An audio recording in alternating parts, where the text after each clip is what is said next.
ভুল স্বীকার করল কাইরন পোলার্ড। সাকিব দলকে তুলল ফাইনালে। ম্যাচ সেরা পুরস্কার হাতে একই বললেন সাকিব আল হাসান। আইএল টি-20 লিগে দ্বিতীয় সেমিফাইনালে খেলার সুযোগ পায় সাকিবের দল এমআই এমিরেটস। প্রথম সেমিফাইনালে হারলেও পয়েন্ট টেবিলে একে থাকায় দ্বিতীয় সেমিফাইনাল খেলার সুযোগ পেয়ে দ্বিতীয় সেমিফাইনালে দারুণভাবে এমআই এমিরেটসকে ফাইনালে তুলে নিলেন সাকিব। ম্যাচ শেষে হলেন ম্যাচসেরা।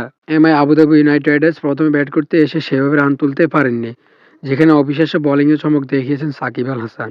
যে সাকিবকে শুরুর ম্যাচগুলোতে অবহেলা করেছিল দলের অধিনায়ক কাইরন পোলার্ড, তিনি যেন আজ সাকিবের কাছে ক্ষমা চাইলেন।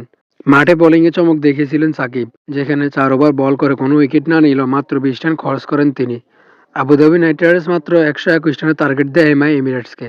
ফাইনালে উঠতে এই রানের টার্গেটে নেমে মাত্র 17 ওভার 1 বলে অসাধারণ এক জয় তুলে নিয়েছে সাকিবের দল, যেখানে জোড়া ব্যাটিংয়ে চমক দেখিয়েছে সাকিব।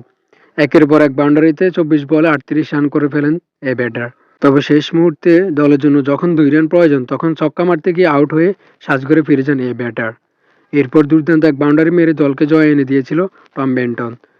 সাকিব ছাড়াও এদিন অসাধারণ খেলেছিল টম বেন্টন। 53 বলে 64 রানে অসাধারণ এক ইনিংস খেলেন এই ব্যাটার।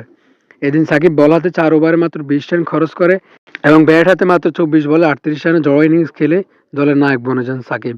ম্যাচ সেরা পুরস্কার হাতে সাংবাদিকদের প্রশ্নের জবাবে সাকিব বলেন, এটি একটি গুরুত্বপূর্ণ খেলা ছিল এবং ভাগ্যক্রমে আমরা টসে জিতলাম। আমাদের বোলাররা উইকেট নিতে থাকলো। গাজন পারের প্রচেষ্টা দারুণ ছিল। ব্যাটিং নিয়ে সাকিবকে প্রশ্ন করে সাকিব বলেন, ব্যাটিংয়ে নেমে আমার কাজ ছিল প্রতিপক্ষের স্পিনারদের সামলানো।